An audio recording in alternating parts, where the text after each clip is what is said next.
I'm joined today by Ken Sable. Ken is our in-house estate planning attorney and financial planner. So what we're going to be talking about today is estate planning. What is it? Who needs it? So Ken, the first question I want to pose to you is, who really needs estate planning? Is it really just for the rich and elderly, or do other people need estate planning as well? That's a great question, and quite honestly, estate planning is for everyone.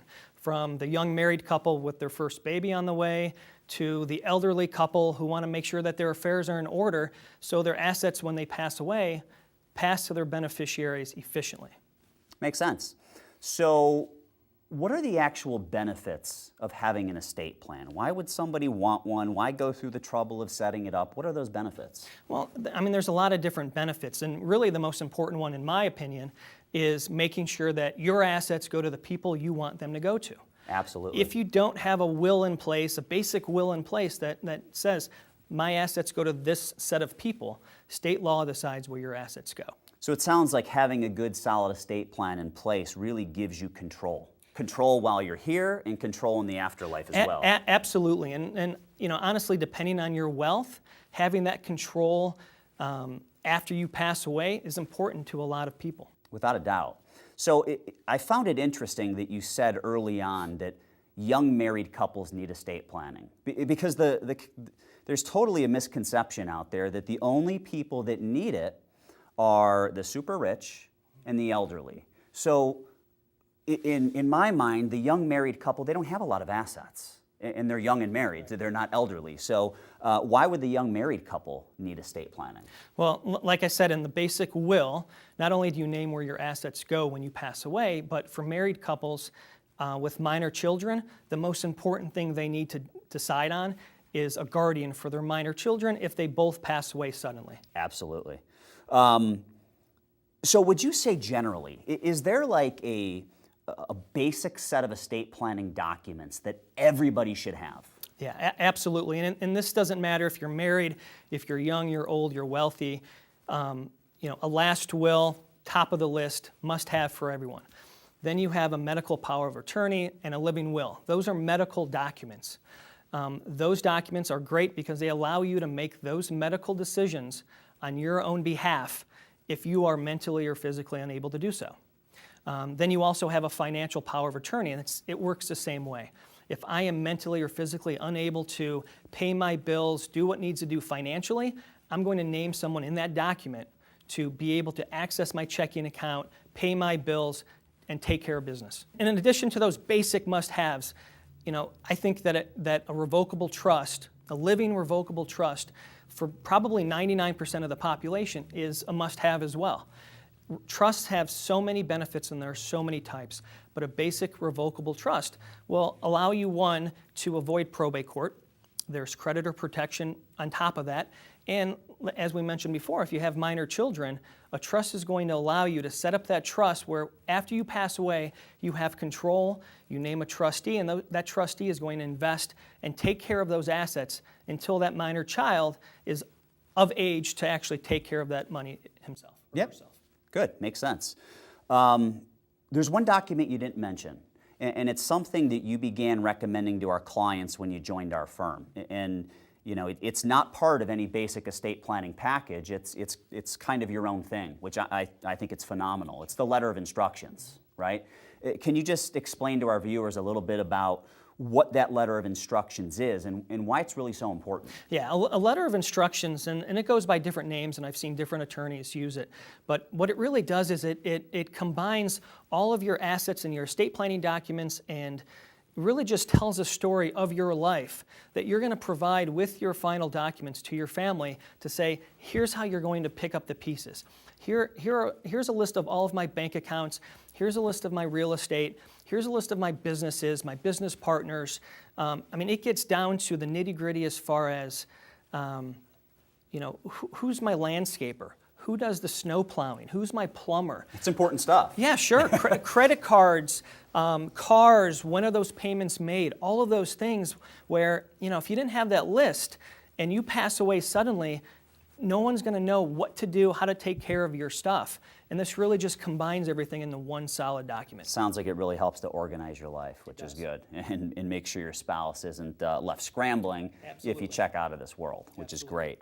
So we've talked about basic estate planning packages. We've talked about why the young married couple might need an estate plan, but what about for like the high net worth individual or high net worth families? And when we talk high net worth, we're talking probably a couple $1 million in net worth and above. Are there certain documents that they should have, or certain strategies that they should be considering that maybe the average person wouldn't? Sure. Well, I mean, their basic estate plan is going to look like someone else's, everyone's, right? But then you get into technical types of trusts. Depending on their wealth, if they're in an estate tax situation, which means their exemption is over a certain amount, and they're going to potentially pay 40% estate tax, yeah, there are different strategies that they need to take. Usually that includes different types of trusts, lifetime giving, charitable planning. So there's a lot that goes into the basic estate plan for the high net worth individual. Especially if they're a business owner, there's a lot of options and a lot of decisions that person needs to make. Succession planning is a huge, huge decision that they need to focus on and think about. Maybe they have kids that want to be in the business. Are you going to sell it to them or are you going to gift it to them? If you have 2 kids and 1 kid is in the business and 1 kid isn't, how do you equalize for the kid that's not in the business? And those are all things that really go into a very strategic plan for that high net worth individual, the business owner, someone who's got assets that aren't the typical assets that the average person has. So Ken, this has been great. We've talked about a lot of stuff. I've asked you a lot of questions. You've given me a lot of good feedback. Is there anything I didn't ask you that I should have asked you?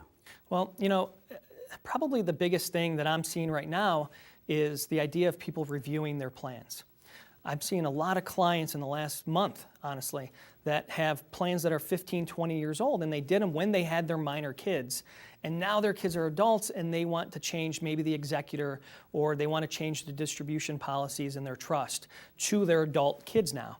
And I'm seeing a lot of that. And the rule of thumb usually is, every 5 years or so, laws change maybe, you want to review your plans. There are also other life events that you want to maybe consider reviewing your plan as well. Divorce, getting married, having new kids, maybe grandkids, switching jobs, moving state to state is a big one as well. Yeah, that's a great point, because I remember an article, I think it was from the USA Today or the Wall Street Journal, called The Pension Pickle. And it was the story of a school teacher from Brooklyn, New York, who had $1 million in her retirement plan. And when she passed away, none of that million went to her husband. It went to her sister, her mother, and her, I believe, maybe her aunt. The only one who was still alive was her sister. Her sister was listed as beneficiary and kept 100% of the money. Yeah. So there was this lawsuit going on between the sister and the husband because the husband thought he deserved it. The will said he would get it, but the beneficiary form actually trumped everything. That's so right. Obviously, you want to make sure that you're updating your stuff regularly. Ken, thanks so much for coming on today. I appreciate it. We'll definitely have you again. For those viewers out there, Ken, one of the things he does is he will do a complimentary review of any estate planning documents you have. So if you'd like a review, you can certainly shoot him an email at ken@swpconnect.com. Schedule a time to swing by the office, drop off your documents. He'll take a look at them, and he'll let you know if they're all set and good to go, or if you need any changes. Again, Ken, thanks for joining us today. Thank you. How well are you managing your wealth? Are you taking advantage of all opportunities that are available to you?